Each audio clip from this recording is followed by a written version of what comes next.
দেখতে দেখতে বছর ঘুরে রোজা চলে আসছে। তো সেহরি খাওয়ার জন্য দুইটা কবুতর নিয়ে আসছে ভাই। দুইটা কবুতর দিয়ে একটু ঝোল ঝোল রান্না করব। আর ওই চুলা সিম আলু ভাজি, বনের গাছের সিম।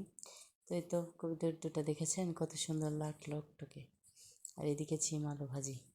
তো কবুতরটা একটু একটু পানি দিয়ে কষিয়ে নিচ্ছি আমি। 3-4বার কষাইলাম। কষিয়ে নিয়ে এবার ঝোল দিয়ে দিব। একটু ঝোল ঝোল খেতেই ভালো লাগে। আর সেহরির সময় অল্প একটু ঝোল দিয়ে ভাত বেশি খাওয়া যায় না আর কি। তো এই তো যে কথা সেই কাজ প্রায় হয়ে আসছে। এখন ঢেকে দিব। তো কবুতরের ঝোল দিয়ে ভাত খেতে কে কে পছন্দ করেন? অনেক আছে পছন্দ করে না, খেতে চায় না। তো আমাদের খুব প্রিয়। যার যার পছন্দ চলে আসেন। ভিডিওটা ভালো লাগে শেয়ার করে দিন। আল্লাহ হাফেজ।